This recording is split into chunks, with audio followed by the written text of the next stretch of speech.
নমস্কার বন্ধুরা, কাজল ভিলেজ কিচেনে সকলকে স্বাগত জানাই। রোজকার মতো আজও রান্নাঘরে চলে এলাম। আজকের রেসিপি একদম আলু দিয়ে ডিম দিয়ে একটি নতুন ধরনের রেসিপি করে আপনাদের সঙ্গে শেয়ার করব, যা রুটি ভাত পরোটার সঙ্গে কিন্তু দারুণ লাগবে। তার জন্য প্রথম থেকে লাস্ট পর্যন্ত ভিডিওটি দেখতে থাকুন, আশা করছি বেশ ভালো লাগবে। তো চলুন তাহলে শুরু করা যাক। তার জন্য আমি এখানে 3টে ডিম নিয়ে নিয়েছি। এবারে 3টে ডিমকে মাঝ বরাবর কেটে নেব। ঠিক এইভাবে কেটে নেব।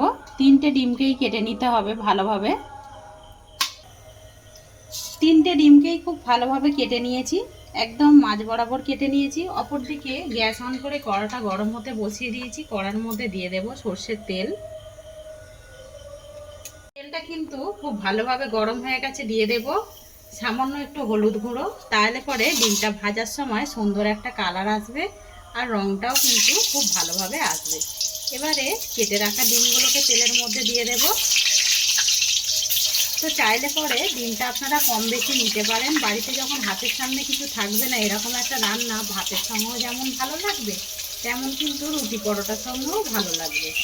এক পিঠটা যখন হয়ে যাবে, অপর পিঠটা এইভাবে উল্টে দেব। আর এই রান্নাটা খেতে এতটা ভালো লাগে। আর ডিম তো সবাইরই পছন্দের একটা জিনিস। আবারও অপর পিঠটা একটু উল্টে দেব। আর হলুদ দেবার কারণে সুন্দর একটা কালার এসেছে, সেটা কিন্তু দেখতেই পাচ্ছেন। এইভাবে একটুখানি হলুদ ছড়িয়ে যদি ডিম ভাজা যায়, তাতে করে কিন্তু ডিমের কালারটা একদম সুন্দরভাবে হয়। ডিমটা আপনারা চাইলে কিন্তু গোটাও রান্না করতে পারেন। আমি একটু টুকরো করে কেটে নিলাম, যাতে করে দেখতেও সুন্দর লাগে আর পরিবারের অল্প ডিমের মধ্যে কিন্তু সবাইকার হয়ে যাবে। সমস্ত ডিম ভাজাগুলোকেই একটা প্লেটের মধ্যে তুলে নেব। এবারে এই তেলের মধ্যে কিছু ফোড়ন দেব। দিয়ে দেব বেশ কিছুটা গোটা জিরে। জিরেটাকে হালকা একটুখানি ভেজে নেব। খুব বেশি ভাজার দরকার নেই, অল্প একটু ভেজে নেব, একদম পোড়াবো না। এবারে এইদিকে একটা খুব বড় সাইজের পেঁয়াজ আর কাঁচা পাকা লঙ্কা কুচিয়ে কেটে নিয়েছি, চিড়ে রেখেছি, এইটা দিয়ে দেবো তেলের মধ্যে। দিয়ে এবারে রং আসা পর্যন্ত পেঁয়াজ আর কাঁচা লঙ্কা জিরেটাকে ভালো করে ভেজে নেব। সমস্ত উপকরণগুলোই বেশ সুন্দরভাবে ভাজা হয়ে গেছে। আর পেঁয়াজটা দেখতে পাচ্ছ একদম একটা অন্যরকম কালার এসে গেছে, বাদামি রং আসা পর্যন্ত এইভাবে কিন্তু পেঁয়াজটাকে ভেজে নিতে হবে। এবারে গ্যাসটাকে একটু আস্তে করে দেব। দিয়ে দেবো এখানে আমি একটা কাঁচা লঙ্কা আর আদা রসুন বেটে নিয়েছি, আদা রসুন বাটাটা দিয়ে দেবো এর মধ্যে। দিয়ে এবারে একটু ভালো করে কষিয়ে নেব আদা রসুনের কাঁচা গন্ধটা যাওয়া পর্যন্ত। আদা রসুন বাটা আর কাঁচা লঙ্কা বাটাটাও খুব ভালোভাবে মশলাটা কষানো হয়ে গেছে, সেটা কিন্তু দেখতেই পাচ্ছেন। এবার আমি এর মধ্যে কিছু গুঁড়ো মশলা দিয়ে দেব। তো তার আগে একটু জল দিয়ে দেব, যাতে করে মশলাটা না নিচে থেকে ধরে যায়। দিয়ে দেবো এর মধ্যে সুন্দর একটা রঙের জন্য দিয়ে দেবো হলুদের গুঁড়ো, দিয়ে দেবো ধনে গুঁড়ো। এবারে দিয়ে দেবো এর মধ্যে বেশ কিছুটা জিরে গুঁড়ো। আর দেবো এখানে ঝালের জন্য লঙ্কার গুঁড়ো। তো লঙ্কাটা একটু অল্প করেই দিলাম, এর মধ্যে আমি কাঁচা লঙ্কা অনেকটাই ব্যবহার করেছি। দিয়ে এবারে সমস্ত উপকরণগুলোকে খুব ভালো করে মিশিয়ে নিতে হবে। তো ঢাকা দিয়ে মশলাটাকে খুব ভালো করে কষিয়ে নিলাম। মশলা থেকে তেল ছাড়তে শুরু করেছে। এবার আমি এর মধ্যে একটা উপকরণ দেব। দিয়ে দেব আগে থেকে একটা এইভাবে আমি সরু সরু করে আলু কেটে রেখেছি, এই আলুটা দিয়ে দেব। চাইলে কিন্তু আলু বাদ দিয়েও আপনারা করতে পারেন। এবারে আলুর সঙ্গে মশলাটার সঙ্গে ভালো করে একটু কষিয়ে নেব।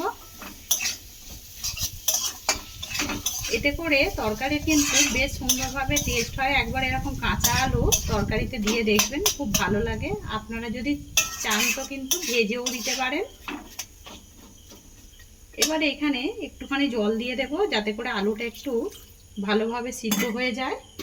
আর এখানে দিয়ে দেবো আমি আগে থেকে একটা টমেটো এইভাবে ফালা করে কেটে রেখেছি।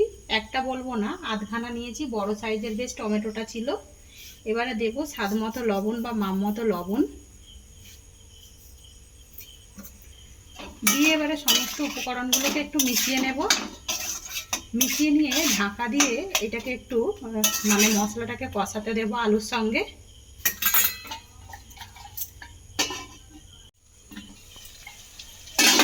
ঢাকা দিয়ে আলুটাকে নাড়াচাড়া করেছিলাম। তো দেখুন তেল কিন্তু ছাড়তে শুরু করেছে। একটুখানি নেড়ে দেব। এবার আমি মাপ মতো জল দিয়ে দেব, মানে 1 বাটি জল দিয়ে দেব। তো আর একটু দিয়ে দেব, মোট 1.5 বাটি জল দিয়ে দিলাম। আপনারা কিন্তু কম বেশি এখানে দিতে পারেন, যে যেরকম মানে কাই খেতে চান সেই অনুযায়ী জলটা দিয়ে দেবেন। দিয়ে এবারে আলুটাকে আমি একটু সিদ্ধ হতে দেব। এই সময় ঢাকা দিয়ে দেব। তো ঢাকা দিয়ে খুব ভালোভাবে একদম দমে রান্না করে নিলাম। আলু একেবারে সিদ্ধও হয়ে গেছে খুব ভালোভাবে। এবারে এখানে যে ভেজে রাখা ডিমগুলোকে আমি দিয়ে দেব। সমস্ত ডিমগুলোকেই দিয়ে দেব। এবারে কয়েকটা উপকরণ এর মধ্যে দিয়ে দেব। এই সময়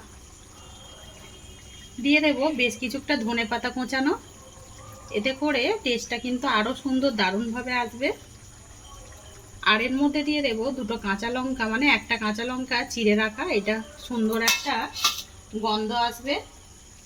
দেব বেশ কিছুটা গরম মশলা গুঁড়ো, দিয়ে সমস্ত উপকরণগুলোকে একটু মিশিয়ে নেব।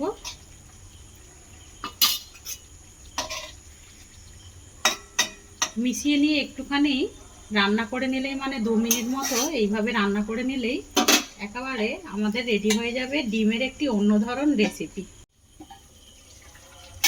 দমে বেশ ভালো করে রান্না করে নিলাম, গরম মশলা, ডিম আর ধনেপাতাটাও দিয়ে খুব সুন্দর কালার এসেছে একটা। এবারে এটাকে আমি নামিয়ে নেব। গরম গরম ভাতের সঙ্গে বা রুটি পরোটার সঙ্গে দারুণ লাগবে। তো আজকে আলু দিয়ে ডিমের একটা কাই করে আপনাদের সঙ্গে শেয়ার করলাম। তো আজকে রেসিপি আপনাদের কীরকম লাগলো কমেন্ট করে জানাবেন। এটা কিন্তু রুটি, গরম গরম ভাত, পরোটার সঙ্গে যে কোনো সঙ্গে কিন্তু খেতে বেশ দারুণ লাগবে। তো রেসিপিটি যদি ভালো লেগে থাকে একটা লাইক করে দেবেন, বন্ধুদের সঙ্গে শেয়ার করবেন, আর এই ছোট্ট চ্যানেলটিকে সাবস্ক্রাইবার করে নেবেন। আমার এরকম নিত্য নতুন রান্নার জন্য পাশে থাকা বেল আইকনটি প্রেস করবেন। সবাই ভালো থাকবেন, সুস্থ থাকবেন। ধন্যবাদ। আবারও কোনো নতুন রেসিপি নিয়ে ফিরে আসবো। আজকের মতো এই পর্যন্ত।